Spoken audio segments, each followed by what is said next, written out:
September 18th, 1945.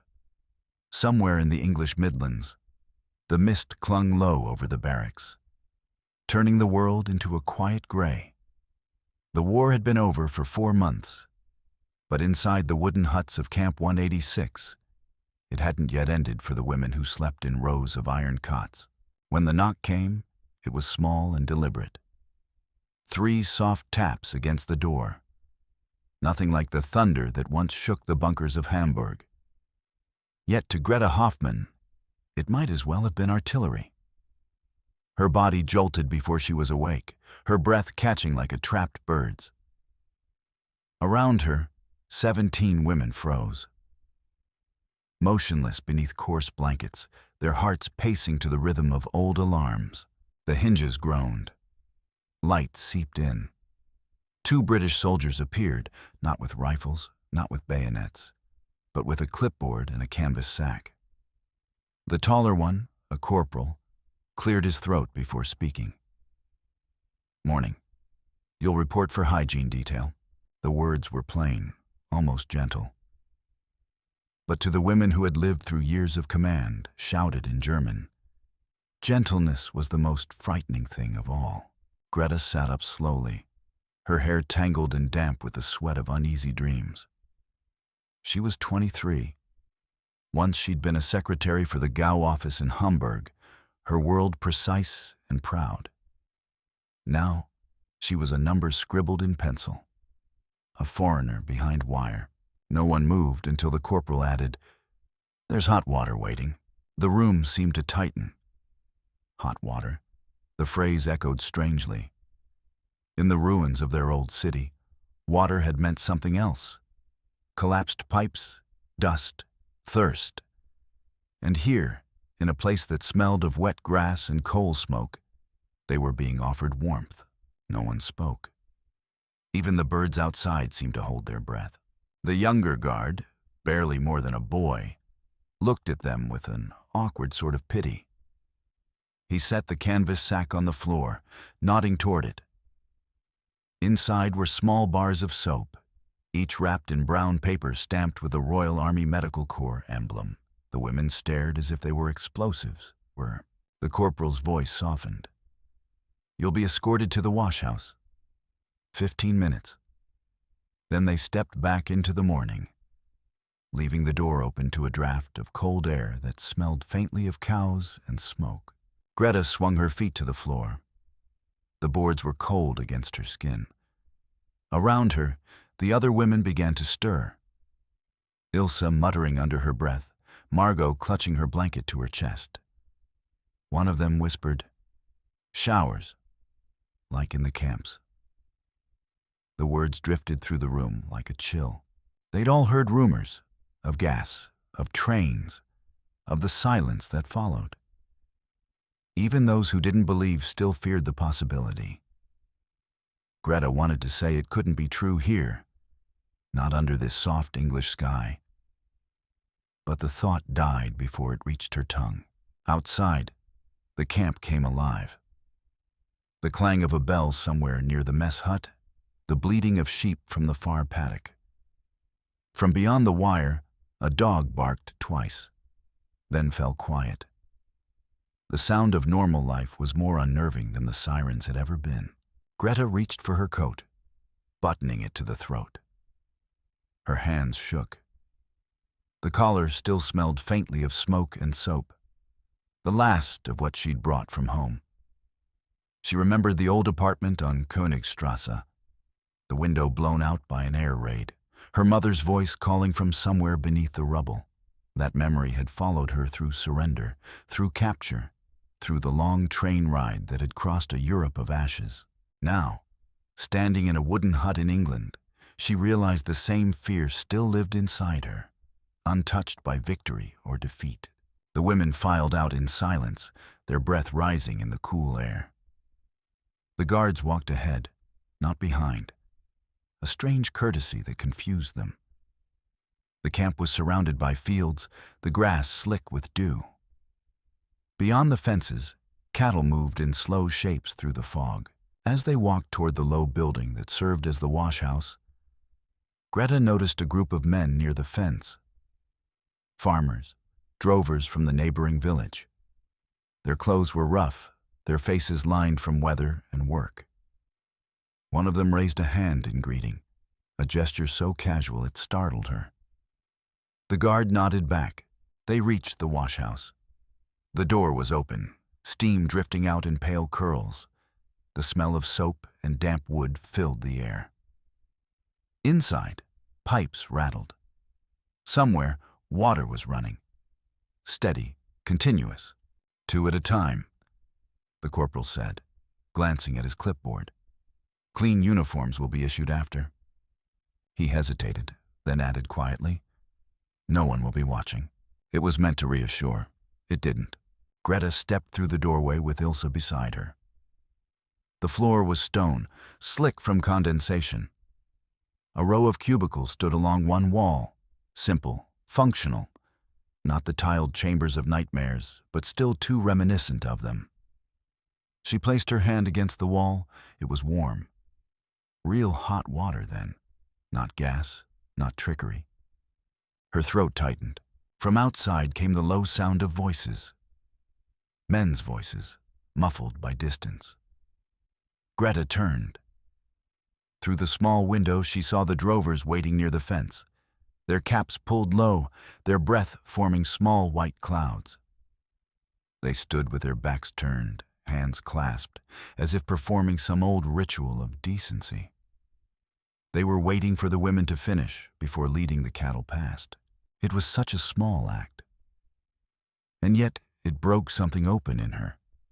Something she hadn't known was still closed. For the first time since her capture, Greta felt the weight of the war begin to shift, just slightly, toward something she couldn't name. Steam rose around her like morning fog. The sound of water filled her ears. She closed her eyes and stepped beneath it.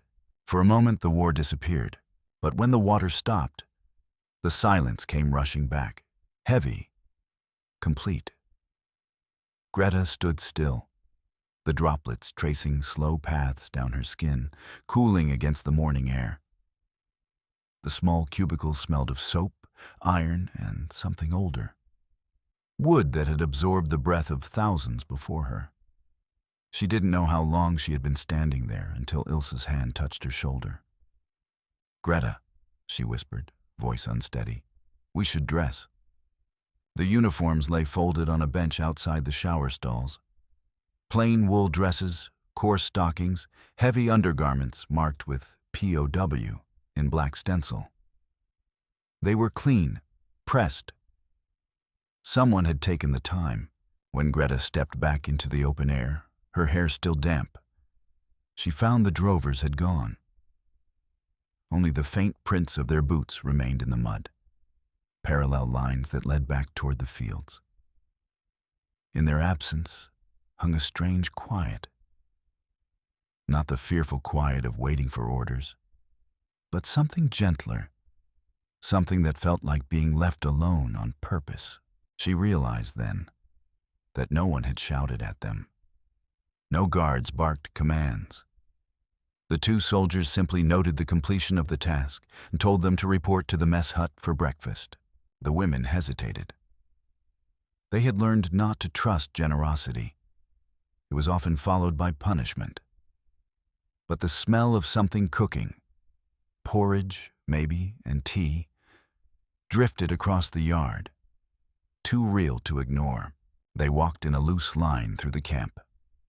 The ground squelched beneath their shoes. The morning fog was thinning, revealing the perimeter fences, the towers, the low huts laid out like ribs of a skeleton. The camp had once held men, Luftwaffe crews, submariners, some said even SS. The women had arrived only recently, transferred from makeshift detention sites in France and Belgium. No one had explained why they were sent here. At the mess hut, a young cook with sleeves rolled to his elbows handed out tin bowls. He spoke with a Midlands accent, words round and slow. "Porridge first, tea next. Don't spill. It's hot." Greta accepted the bowl with both hands. Steam rose from it, carrying the smell of oats and sugar. She hadn't smelled sugar in months. She sat at a long table, the benches scarred and splintered, and felt her fingers tremble around the spoon. Ilse stared at the food as if it might vanish. "Do you think they pity us?" she murmured. Greta didn't answer. She tasted the porridge instead. Thick, sweet, almost unbearably rich after months of thin rations. Her body shuddered, not from pleasure but from shock. Around her, the other women ate quietly, their movements small and deliberate. At another table, a British sergeant was writing something in a ledger. Every few minutes he looked up, observing without hostility. His expression was not one of authority, but of curiosity, as though he was trying to understand who these women were, what ghosts they carried inside them. When the meal ended, the guards led them outside again, toward the work sheds. The air had warmed. The mist was lifting. In the distance, the sun broke through for the first time, lighting the barbed wire with a fragile gold. Their task that morning was simple: mending burlap sacks and cleaning tools. It was work that filled the hours without cruelty. Still, silence reigned among the women. Every stitch, every motion of the brush over metal was an act of quiet survival. Greta's hands remembered how to type, not how to mend. The needle pricked her fingers again and again, small beads of red blooming against her skin. She hid them quickly, embarrassed by the sight of her own blood, as though it betrayed weakness. Across from her, Margot hummed under her breath, an old folk tune from the Rhineland. One of the guards, the younger one from earlier, paused nearby, listening. When she stopped, startled, he smiled faintly. "My mum sings that," he said, then walked on. That night, Greta lay awake long after lights out. The barracks smelled faintly of soap now, the air warmer than before. She could hear Ilse breathing softly beside her, and beyond that, the faint whistle of wind through the cracks in the wood. Sleep would not come. Her thoughts circled back to the drovers, the men who had stood outside the showers, waiting with their backs turned. Why had they done that? Courtesy? Pity? Some unspoken rule of English decency? Whatever it was, it unsettled her more than hostility ever had. Because hatred she understood. It had a logic, a pattern. But kindness without demand, that was something else entirely. Her mind drifted to the speeches she'd once heard in Hamburg, the rallies, the flags, the lessons about purity and strength. They had promised clarity, a world divided neatly between right and wrong, victory and defeat. But the world outside that morning had been soft with fog, full of small, uncertain mercies. She turned on her side, facing the window. Through a gap in the curtain, she could see the night, the pale arc of the moon over the fields. Somewhere beyond the fence, a cow lowed, and a man's voice answered, calm and distant. For the first time, she wondered what life had been like for these people while her city burned. Had they feared the same sky? Had they lost sons too? The thought was unbearable. And yet it stayed. When dawn came again, she was already awake.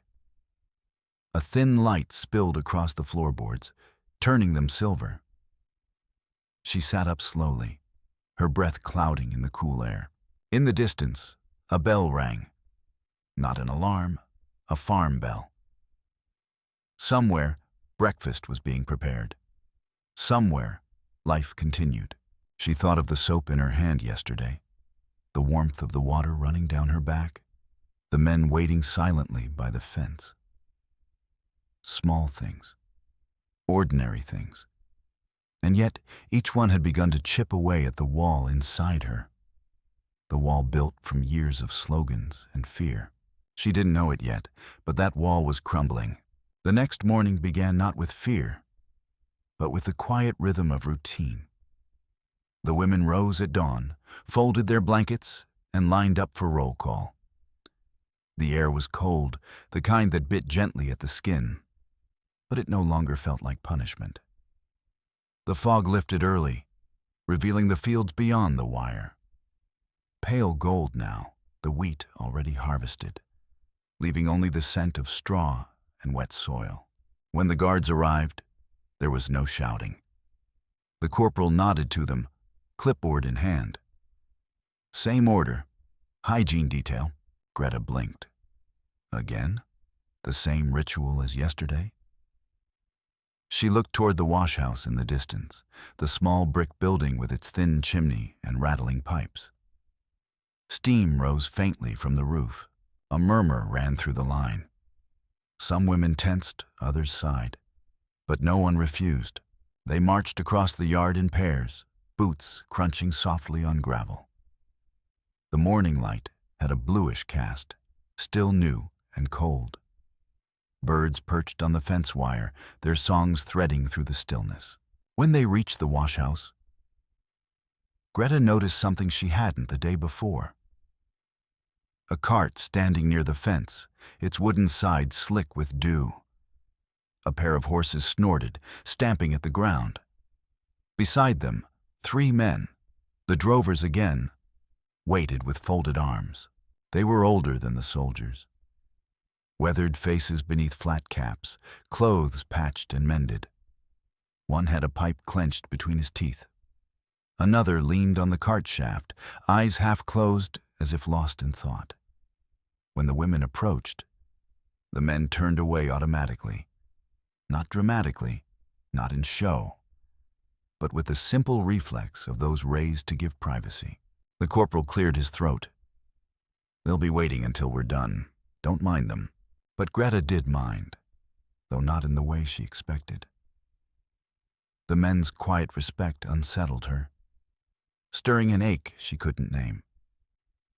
She was used to eyes that judged, in the streets of Hamburg, in the camps of transit, even among her own when hunger turned suspicion inward. But these men looked at the ground. Their silence carried no accusation. Inside, the washhouse was thick with steam. The air shimmered with the scent of soap and damp wool. The pipes clanked as water rushed through, then steadied into a low hiss. Each woman took her place, deliberate, slow, careful not to let the sound of running water trigger memories too deep to voice. The cubicles were divided by wooden partitions, and through the gaps came small sounds. The splash of water, a quiet sob, the scrape of bare feet against stone. Greta undressed without looking at a reflection in the small metal mirror nailed to the wall. Her body had become something functional, to be hidden, scrubbed, dressed, moved.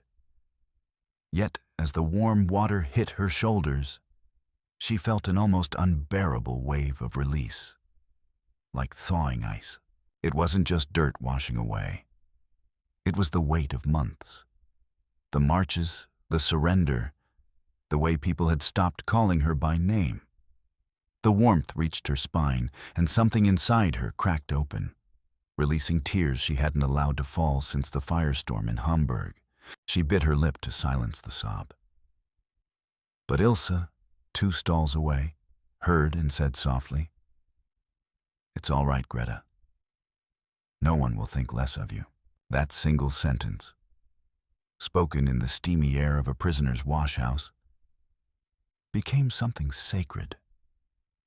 For the first time, kindness came not from a guard, not from an enemy, but from one of her own who'd also been stripped of everything. When they finished, the corporal was waiting near the door. He stood with his cap tucked under his arm, eyes lowered out of respect. "Take your time," he said quietly. "The men outside won't move until you're dressed."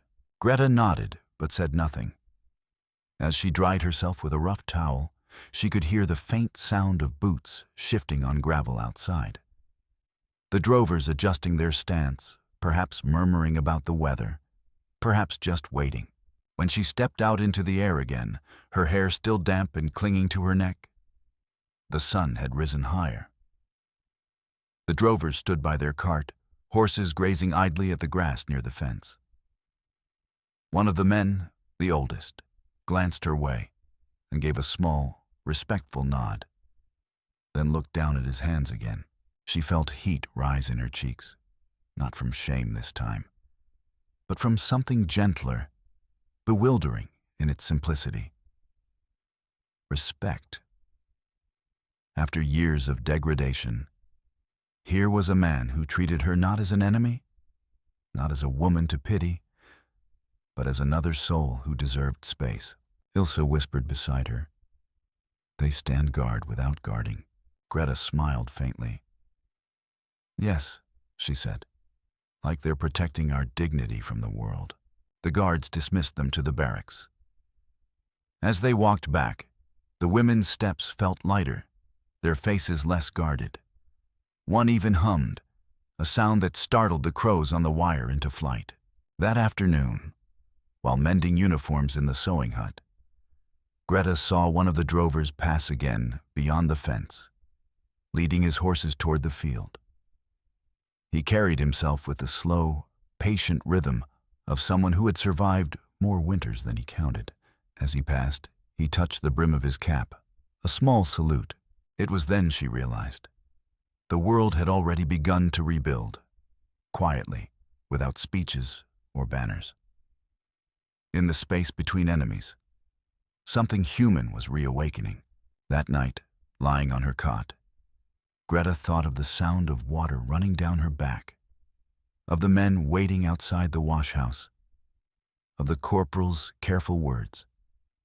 She realized that the British were teaching them something, not through lectures, but through silence, through small courtesies. It was as if the victors had decided that punishment was too crude a teacher, that mercy, slow and unspoken, might reform the heart more deeply than fear ever could. In that thought, Greta found both pain and hope. The war had stripped her bare. But here, in a camp surrounded by wet fields and quiet English men, she was learning how to be human again. The next days passed like slow-moving clouds. The camp, once a landscape of wire and watchtowers, began to feel less like a cage and more like a borderland between two worlds. One that had ended in ash, and one that had not yet decided what it would become.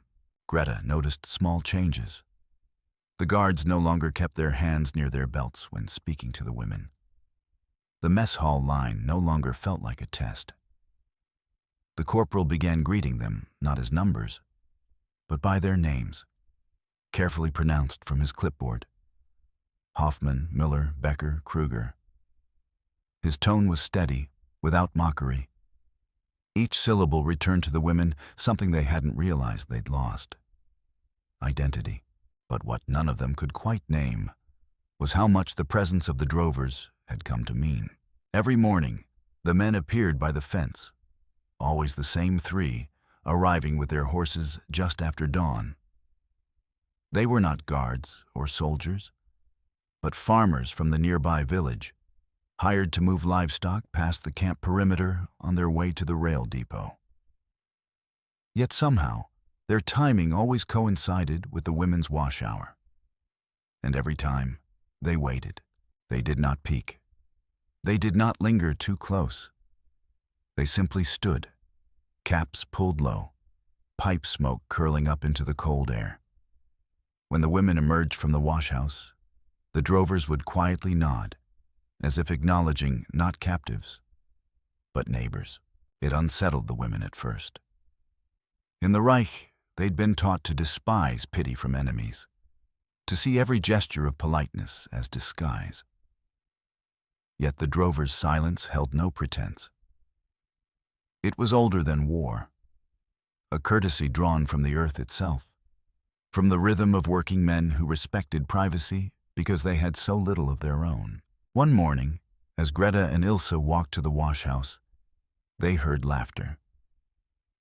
Not cruel laughter, real, tired laughter from the fence line.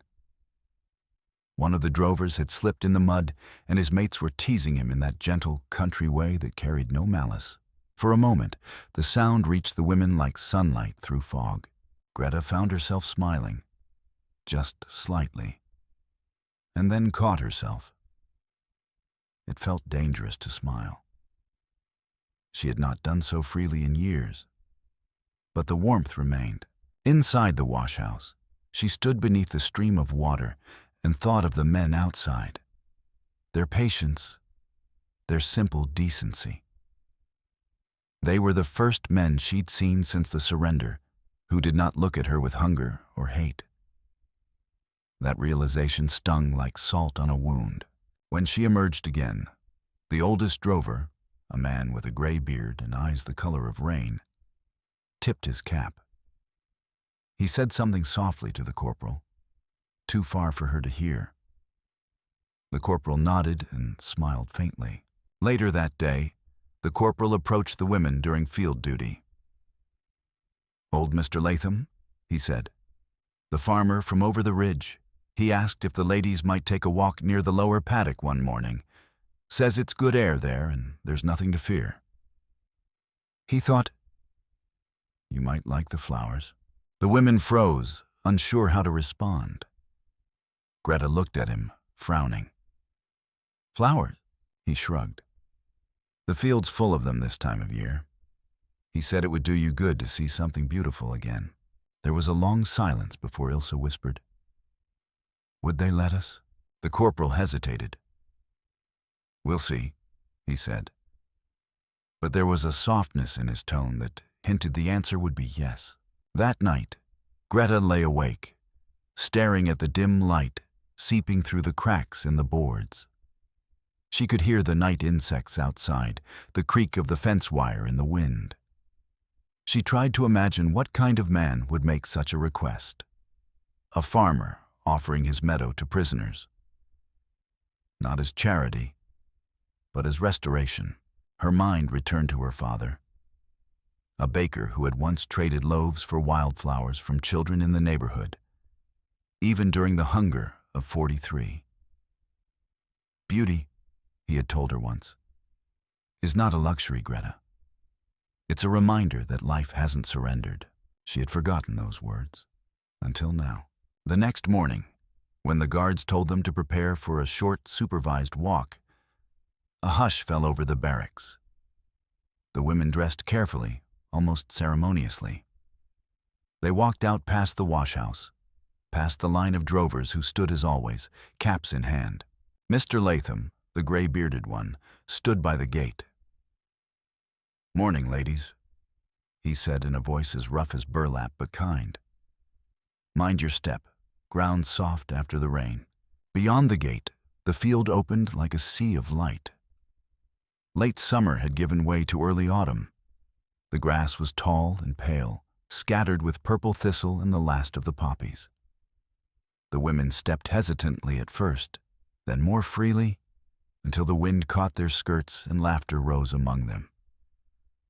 Small, uncertain laughter that startled even themselves.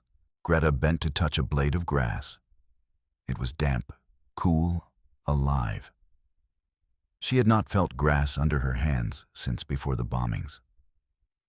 She looked up at the sky, vast, colorless, endlessly open. And for a moment, she forgot she was a prisoner. Mr. Latham watched from the fence, leaning on his staff, pipe smoke curling upward. His horses grazed lazily nearby. To any passerby, it might have looked like a group of local girls gathering flowers, not the defeated remnants of an enemy nation. When the women returned to camp, the corporal said quietly, "Mr. Latham told me to tell you. He'll wait by the fence tomorrow. Says he promised to bring something." The next day, he came back with a basket. Inside were apples, small, imperfect, speckled with dirt. He passed them one by one through the fence. "Windfalls," he said simply. "Nothing fancy, but they're sweet." Greta took hers last. She turned it over in her hands, feeling the weight of it, the rough skin, the smell of cider and soil. It was the first fruit she had held since before the siege.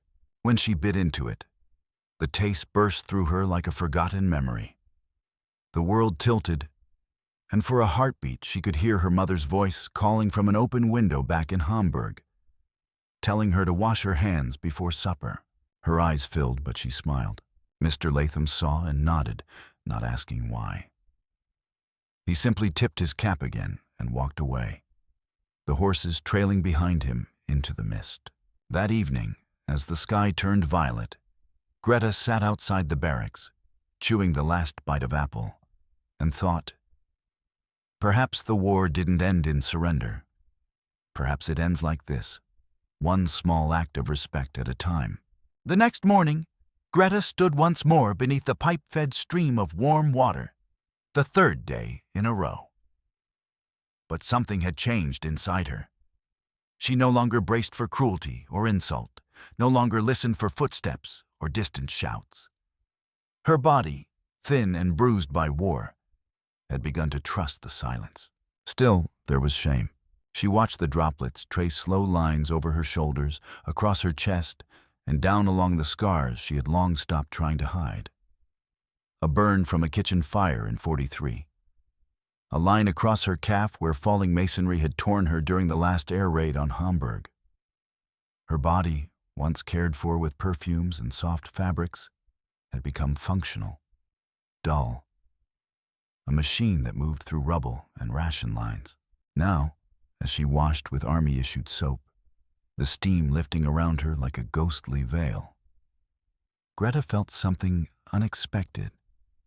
Grief, not for the war, not for the country that had promised her purpose and then buried her city, but for herself, for the girl she had once been, the one who wore hair ribbons and believed in honor and flags and that German order could fix a broken world. Now she stood here, naked beneath British pipes, her breath fogging in the warm mist, and felt that old identity melt off her like dirt. Greta, came Ilsa's voice from the next cubicle. Do you think they ever hate us? Greta didn't answer right away. Do they? She had wondered it too. About the guards, the cook, the drovers, even the women at the edge of the village who sometimes stared from behind hedges. What did they see when they looked at them? Prisoners, Germans, victims, monsters. They don't have to, she replied at last. They've already won. But even as she said it, Greta realized it wasn't victory that shaped how they were treated here. It wasn't triumph. It was something older, deeper, a kind of quiet decency that had survived the war better than ideology had. After the showers, the corporal handed them towels without looking at their faces. New uniforms will come next week, he said. Laundry's slow with the men's camps being shut down. Greta took hers. It was still warm from the drying racks, its roughness oddly comforting. She glanced toward the window and saw the familiar figures. The drovers standing at the fence again, caps low, gazes turned away. But today was different.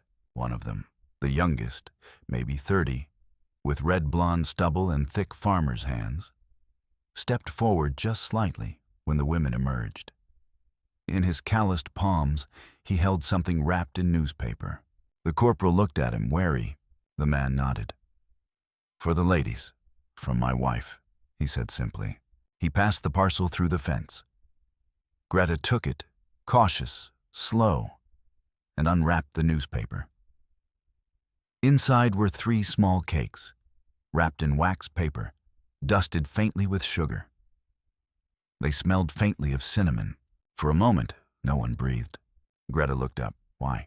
The man shrugged. Your people, he said. War's done. Then he turned, walked back to the cart, and said nothing more. That afternoon, the women sat in a circle behind the barracks, sharing the cakes with solemn silence. They broke each one into pieces. 17 women, 3 cakes. Crumbs fell into palms like coins, and they ate slowly, savoring each bite as if it were sacred. I forgot what cinnamon tasted like, Ilsa whispered. I forgot how to chew something soft, muttered Margot. Greta said nothing. Her piece was no bigger than a thimble, but it was the first sweet thing she'd tasted since before the collapse of Berlin. And it was not just the sugar. It was the offering, the fact that someone out there saw them not as invaders or prisoners or guilty women, but simply as hungry. That night, Greta returned to the washhouse alone. The corporal allowed it, just once, he said, for quiet's sake. She stood at the same cubicle, water pouring in rivulets across the floor, and scrubbed her arms harder than usual, as if the war were still clinging to her skin, as if she could scrape it off, inch by inch. When the water turned off, she didn't move, just stood there, dripping, breathing, remembering. She remembered the first time she'd seen Allied bombers overhead, black shadows against a burning sky. She remembered the first ration line, the first night her mother didn't come home, the first time she'd heard screams that weren't from the radio. And then she remembered the drover's words. Your people. War's done. She whispered it to herself, not as comfort, as instruction. Greta dried her face, dressed in silence, and stepped into the evening air. The moon had risen over the trees. She walked back past the fence, past the now empty washhouse, and looked across the field where the drovers had stood. No one was there now. Only mist curling across the pasture like smoke that no longer burned. But she imagined them waiting still, even in absence. Not watching, just waiting. Quiet witnesses to the slow washing away of war. When she reached the barracks, she found something on her cot. A small square of folded fabric. A handkerchief, faded blue, stitched with flowers. No name, no note, just left there. She touched it like it was glass. Ilsa looked over. Yours? Greta shook her head. No, but I meant to keep it. She pressed it to her face. It smelled of soap, of someone else's home, of the world before uniform and wire. She thought again of the drovers, of the water, of the shame that didn't destroy, but instead became the beginning of something else. She sat down slowly, held the cloth tight in her hand, and whispered to no one, I think I'm coming back to myself. The next day, rain fell. Not the harsh, sideways kind that came with wind and warnings, but a soft, steady drizzle that made everything shine. The roofs, the gravel paths, even the coils of rusted wire along the perimeter fence. The camp looked like a faded photograph, the sky the color of tin. Inside the barracks, the women huddled close. Work was delayed. The sewing shed too damp to risk mildew on stored uniforms, the tool shed too slick for safe handling. The morning passed with idle silence, whispered card games, bits of thread work, and long gazes out the window. Greta sat on her cot with her knees drawn up, the blue handkerchief still folded in her hand. She hadn't slept well. Not from nightmares, but from something more disorienting. Dreams of her mother's kitchen, the scent of warm rolls, soft aprons. She had woken aching not from terror, but from remembering what softness once felt like. At midday, the corporal stepped into the barracks. Ladies, he said gently, Captain Tollers asked if you'd assist with inventory today. The officers' quarters, main hall only. Dusting, sweeping. It's dry in there, and we'll post a guard for safety. Officers' quarters. The women stiffened. None of them had been inside. That building had remained out of reach, looming behind the barracks with shuttered windows and rumors. A place where, some believed, interrogations once took place. But Greta stood. I'll go, she said. Ilsa followed, and then 4 others. The corporal nodded. Right then, I'll escort. The interior of the officer's house was warmer than expected. Old wood, soot-dark beams, the lingering scent of pipe smoke and furniture polish. The room they were led to was not an office or a cell.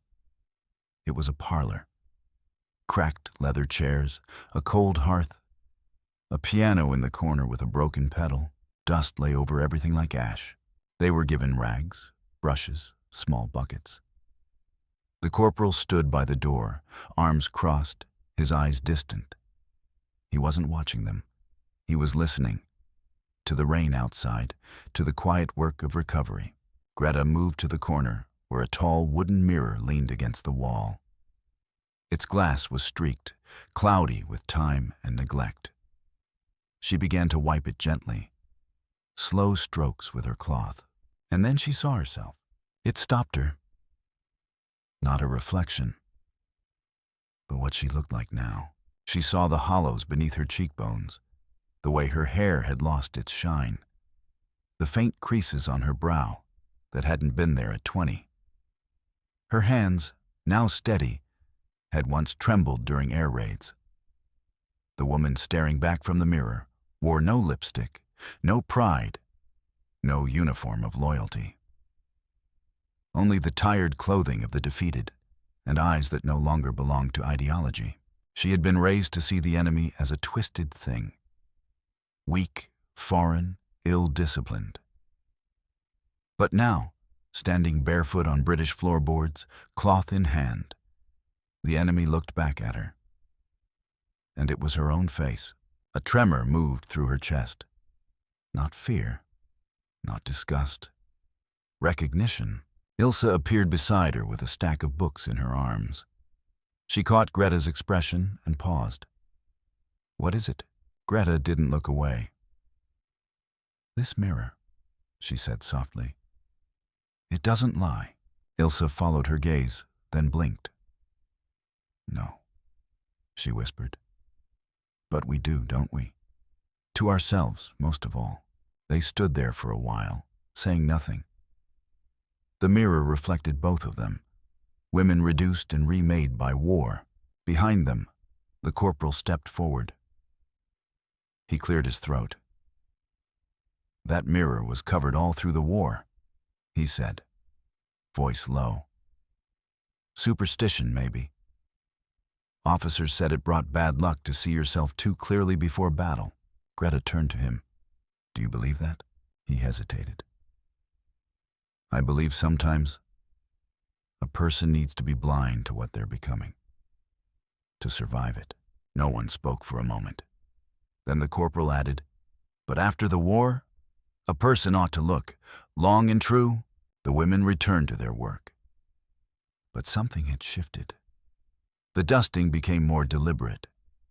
The small motions of care, wiping a table, polishing a lamp, began to feel less like chores and more like small acts of repair. When they left the house, the rain had stopped. The sun was trying to push through the clouds, making the puddles gleam like glass across the yard. Greta glanced back at the building, the mirror inside, and felt a strange kind of peace. Not comfort. Peace. The kind that comes from facing a thing fully and knowing it cannot hurt you anymore. That night, she sat at the edge of her bunk, combing her hair with careful strokes. The other women were quiet, some already asleep, others simply watching the dark. Ilse spoke from her cot. "I used to think we'd be judged forever." Greta didn't answer right away. Then, gently, "Maybe we still will be. But we're the ones who decide what they'll see when they look." In the stillness, the wind brushed past the barracks, stirring the curtains. Greta rose, opened the small window, and let the cold in. She needed it. She needed to feel what the night air offered. Truth, clarity, nothing hidden. The mirror had shown her the face of the enemy, and it had been hers. But more than that, it had been human. She was beginning to believe again, not in a nation, not in victory or flags, but in the possibility that there was still something worth saving inside her. The war had taken everything but this, the chance to begin again. It was a Thursday when the cook first brought out the bread, real bread, not the dense, bitter loaves from camp kitchens back in France, filled with barley husks and chalk powder, not the watery crusts from German ration lines or the flattened, scorched discs they had traded for cigarettes in the final days of surrender. No, this was warm, soft, risen bread. Still steaming from the oven, its browned surface brushed with fat, its scent thick with yeast and something almost forgotten: care. The women stood in line for the midday meal, trays in hand, when the cook, a heavy-set man with graying whiskers and a wool cap too small for his head, lifted the lid from the metal bin and called out, "Hot batch from the village bakery this morning. Fresh." He tapped the ladle against the side of the bin. "Be gentle with it. They've never had bread like this." The last part wasn't said cruelly. It wasn't said with malice. But it landed inside Greta like a stone dropped into still water. They took their portions in silence. Greta carried hers back to the table with both hands, like it might fall apart. The crust cracked faintly under her fingers, and when she tore it open, steam curled upward like incense in a ruined cathedral. She brought it to her lips and stopped. There was a silence in her chest, a space that had once been filled by certainty, by slogans, by the heavy machinery of belief. And now, that space echoed with something else. She lowered the bread. Across from her, Ilse was already chewing slowly, eyes closed. "It tastes like my grandmother's house," she whispered. Like Sunday mornings, when the stove was warm, and the window was open, and no one had died yet. Greta couldn't move. The scent, the warmth, the softness. It felt like a betrayal. How could a loaf of bread carry so much forgiveness? The guilt rose quickly, thick and choking. She had believed. She had chanted. She had sat in clean offices in Hamburg, stamping papers for officers who sent men eastward and never spoke of what they found. She had called the hunger of others weakness. She had laughed once, just once, when a Jewish woman was dragged from a queue. And now, here she was, fed by the hands of those she was taught to despise. Given not just food, but warmth. Given the grace of hot water, of soap, of flowers, of silence. She forced herself to bite. The bread was soft, too soft. She chewed slowly, her throat tight, her stomach rebelling not against the food, but against the memory it stirred, of comfort, of being loved, of being a daughter. A cup of tea landed beside her tray. "The corporal, you haven't eaten much lately," he said. "That'll help." She looked up. His eyes were lined, tired, not angry, just human. "Why are you being kind to us?" she asked suddenly, surprising even herself. The corporal blinked, then sat down opposite her. A rare gesture. Guards never sat. Not with prisoners. He folded his hands. "Because if we aren't, we become what we fought against." Greta stared at him. "But we were the ones who..." He raised a hand gently. "I know. But punishment is the job of the courts. My job is to keep this place clean, safe, fair." She wanted to argue, wanted to shout, "You don't know what we did, what we believed, what we let happen." But her voice failed her. Instead, she looked down at the bread again, now cooled, broken in half. "I feel like I don't deserve this," she whispered. The corporal reached for his tea. "Maybe you don't. But that doesn't mean you shouldn't have it." A pause. "Maybe it means you have to learn what it costs." Greta didn't reply. He stood and returned to his post by the wall. She finished the bread in silence. That night, in the barracks, Ilse passed her a folded sheet of paper. From one of the boys. He speaks a bit of German. Greta opened it.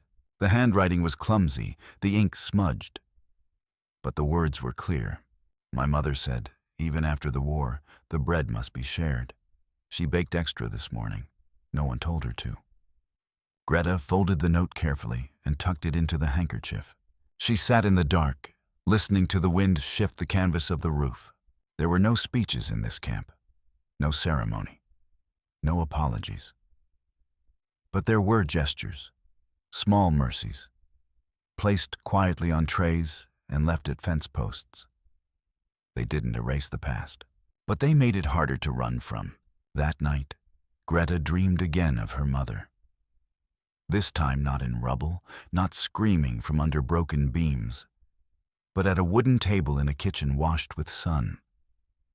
She was kneading dough, her sleeves rolled, her hands dusted with flour, and when she looked up, she wasn't angry. She just said, "Eat, Greta. You'll need your strength." Greta woke with tears drying on her cheeks, her hands clasped in the blanket as if they had been holding something sacred. Maybe guilt was not a thing to be erased, she thought. Maybe it was a thing to be carried, gently like warm bread in cold hands. The letter arrived on the first clear morning in over a week. It came folded inside a brown envelope, thin as regret, stamped with the seal of the British Military Mail Service. The corporal carried it in after roll call, his expression unreadable. Greta was sweeping the floor of the sewing hut when he stepped inside, a rectangle of sunlight at his back. "Hoffman," he said softly, holding it out to her. "From Hamburg." The room went still. Thread spools stopped spinning. Even Ilse, who had been bent over a needle, lifted her head as if someone had spoken a forbidden word. Greta took it without a sound. The envelope was already creased, softened at the corners by many hands. It bore her full name, Greta Elizabeth Hoffman, written in the familiar curling script of her younger sister. She hadn't heard from home in 7 months. Not since the last Red Cross update. Not since they loaded her and the other women onto a train in the French countryside and said nothing about destinations, durations, or who had survived the firebombings. She left the hut and sat alone by the fence, the smell of wet grass rising around her. Her hands trembled as she unfolded the paper. "Liebe Greta, the house is gone. Mama did not survive the last bombing. They found her in the stairwell, holding her sewing bag. The hospital said it was quick, but I don't know if that's true. I live now with the Kellers in Altona. Their roof still holds. I share a bed with their eldest girl, and we sell bread rations for firewood. The factory is closed. The air smells of ash and rotting plaster. But I am alive. And you are too, I hope. They say the Americans have chocolate. I have not seen it. I have told no one you worked for the party. No one asks now. The streets are too quiet. The loudest thing is the silence. Greta, I don't know if you ever believed all of it. I did. I was proud of you once. I still am, in a way, because you're still alive. That's enough for now. Deine Anna." Greta didn't cry. Not right away. Instead, she folded the letter back with hands that moved like they belonged to someone else and stared at the earth between her boots. Her mother was gone. Not just gone. Buried under the bones of their building, beneath the brick she had grown up beneath. Gone with her sewing bag still in her lap. The image struck her harder than any Allied speech or ruined flag. She remembered her mother's hands, small, firm, always busy. She had made Greta's first white dress, had slapped her across the mouth once for calling a Jewish girl dirty in school. Greta had cried, not from pain, but confusion. Her mother had said, "We are not better than anyone." Never believed that, Greta. That was before the uniforms, the marches, the slogans. Before everything turned black and red and absolute. Greta felt the wind rise, threading through the wire, whispering through the grass. A bird called overhead. One of the dark ones with forked wings that circled the fields each morning. It spiraled once, then vanished into the cloud line. Ilse came quietly, sitting beside her. She didn't ask. She didn't speak. She simply reached into her coat and offered a small tin. British issue, the kind soldiers kept tobacco in. Inside were 5 pieces of sugar, wrapped in tissue. Greta took one and placed it in her mouth. It dissolved slowly, bitter and sweet at once. "I used to think we'd go back," she murmured. Ilse nodded. So did I. But to what? Greta asked. There's no one there. Ilsa looked toward the horizon, a soft green ridge in the distance, where sheep grazed beneath the fading sun. There's something here, she said. Greta shook her head. Not home. No, Ilsa agreed, but maybe something better. That night, after lights out, Greta sat on the floor by her cot, the letter in her lap, the blue handkerchief cradling it like a shroud. She unfolded it again, not to read, but to feel her sister's handwriting under her fingers. Her past had written to her, but it had not condemned her. It had simply told the truth, the kind of truth no regime could twist, no uniform could hide. You're still alive. That's enough for now. For the first time since the surrender, Greta let herself weep, not with fear, not with guilt, but with something like permission. In the dark, her breath hitched. Someone across the room stirred, and she almost stopped. But then Ilsa's voice came softly through the silence. Cry, Greta, let her find you. And she did. She cried until the paper blurred in her hands, until her chest stopped hurting, until the ghost of her mother was no longer trapped in stairwells, but sitting beside her again, whispering, "You are not better than anyone, but you are still mine." The storm outside passed. A breeze slipped through the cracks in the boards, cool and clean.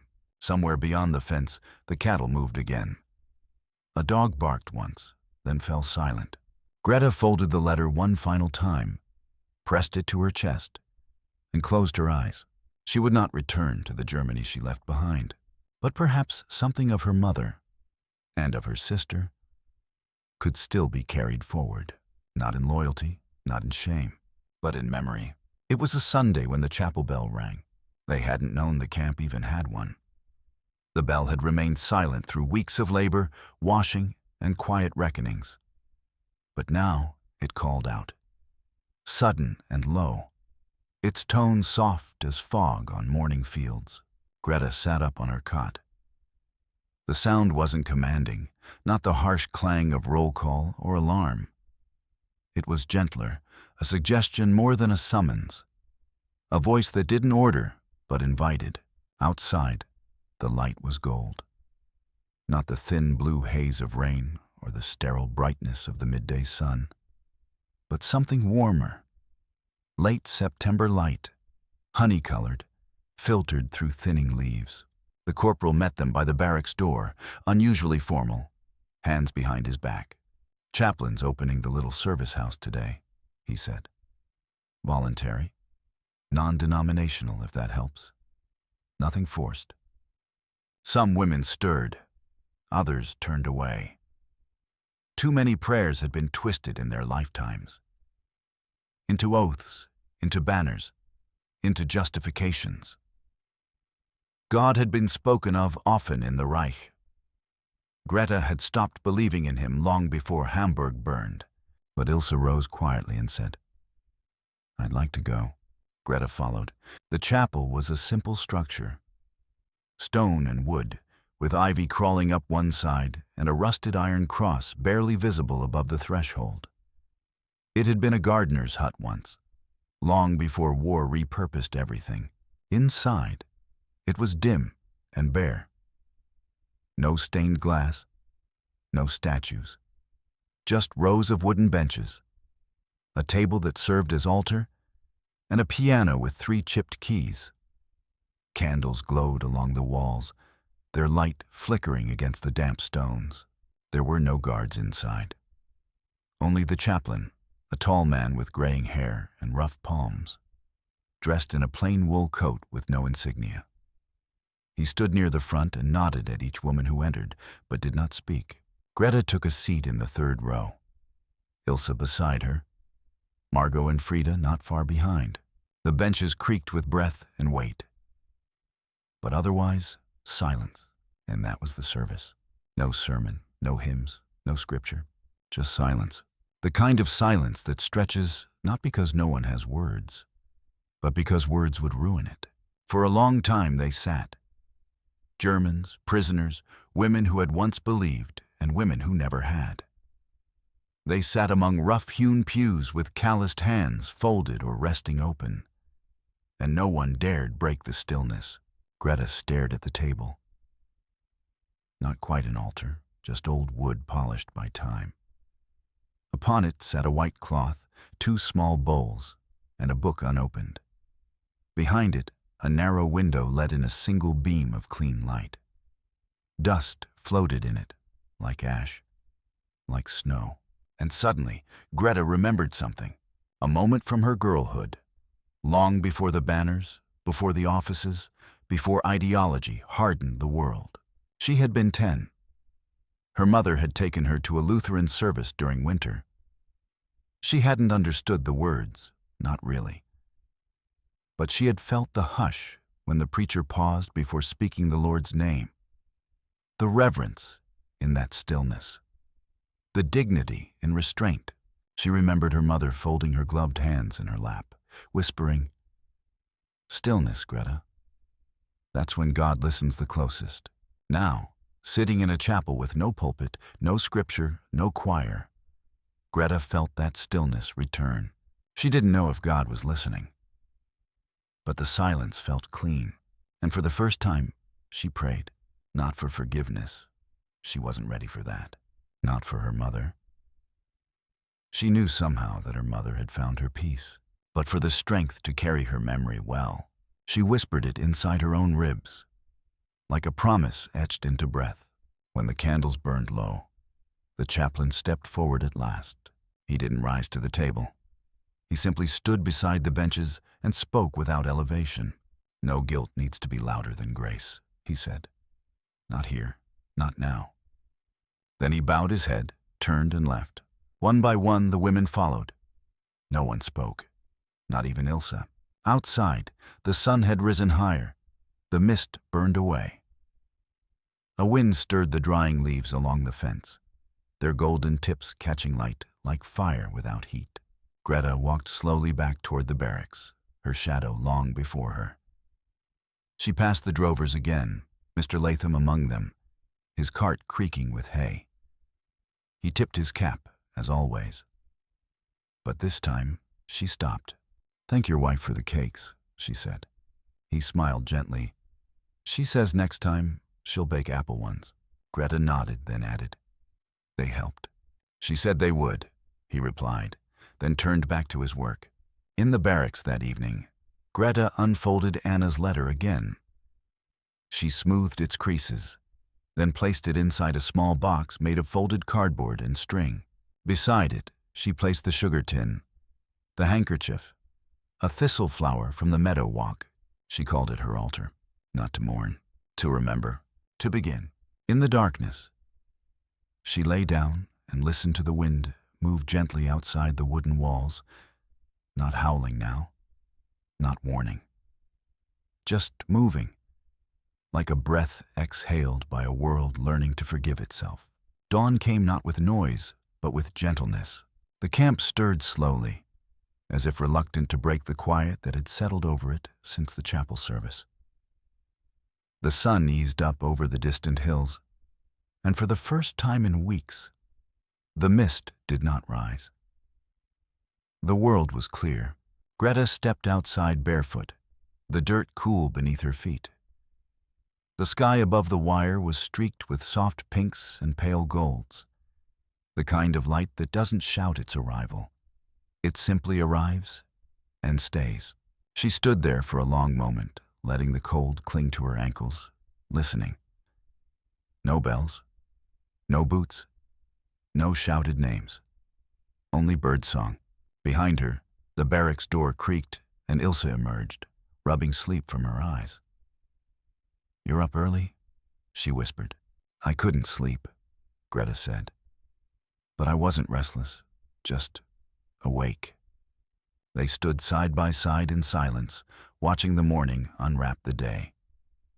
A cart rolled in the distance, wooden wheels on gravel, the faint creak of harness leather. Mr. Latham again. Always early, always steady. This time, there were no apples. Just hay in the cart and 2 horses flicking their tails in rhythm. But he still tipped his cap, and Greta returned the gesture. Later that morning, a change was announced. The corporal gathered the women by the mess hut, clipboard in hand, his tone carefully neutral. Transfers begin tomorrow. Some of you will be sent to repatriation centers near Dover. Others may be asked to assist in rebuilding efforts, agricultural placements, domestic service. It won't be forced. You'll be given choices. There was no cheer, no clapping, just quiet nods. The kind of acceptance that comes not from relief, but from weariness finally lifting its weight. Greta felt something shift in her chest. Not fear, not hope. Something like readiness. She walked later that afternoon down to the lower paddock. The guards no longer followed as closely. The fences seemed less like barriers now, more like guidelines waiting to be undone. The field still held the memory of that first walk weeks ago. The thistles, the poppies, the drovers who turned their backs so the women could wash in peace. She sat on the same stone where she had once clutched a piece of warm bread and cried. Only this time, her hands were empty. And that was fine. She let the wind touch her face. It was cooler now. The seasons were shifting. Ilse joined her not long after, sitting without a word. Together, they watched the clouds drift low over the far ridge. Slow, unworried things. "Will you go back?" Ilse asked. Greta didn't answer immediately. She thought of Anna's letter, of the ruins in Hamburg, of stairwells and silence. "No," she said at last. "There's nothing left for me there." Ilse nodded. "Me neither. But maybe there's something ahead," Greta added, "even if we don't know what it is." Ilse smiled faintly. Maybe that's enough. That evening, as they packed their few belongings, a bar of soap, a folded uniform, a tin with sugar cubes, a letter worn soft from rereading, Greta reached for the box she had called her altar. She opened it, removed the handkerchief, and placed it gently inside her coat. But she left the thistle flower, left the sugar, left the first piece of bread she had kept, now hardened like stone. Not because she didn't want them, because some things belonged to this place, to this moment of stillness. Let them stay, she thought. Let them bear witness. When the night fell, it came without fear. No searchlights, no sirens. Just stars, clean, cold, and infinite. She lay down for the last time in her bunk, closed her eyes, and breathed without bracing. In her dream, her mother was sewing again, humming softly, mending a coat by candlelight. Anna sat beside her, laughing. A window was open. The air was cool. Greta stood in the doorway, watching, not entering, not asking forgiveness, just watching. And her mother looked up, met her eyes, and nodded. That was enough. When the morning came again, it found Greta already dressed. She folded her blanket, straightened her cot, and stepped out into the dawn. The drovers were there again. No cart this time. Just the men, waiting quietly by the fence, as if they knew. As if they had always known this day would come. Mr. Latham touched his hat. The younger one gave a small wave. Greta raised her hand, held it for a moment, then let it fall. The truck rumbled at the edge of camp. The corporal approached with a clipboard and soft eyes. "You're first," he said. "Dover. Then you decide." Greta climbed into the back with Ilse. The other women followed, one by one. The engine started. The gates opened, and for the first time since the war ended, she didn't look back. She looked forward, and the light stayed with her.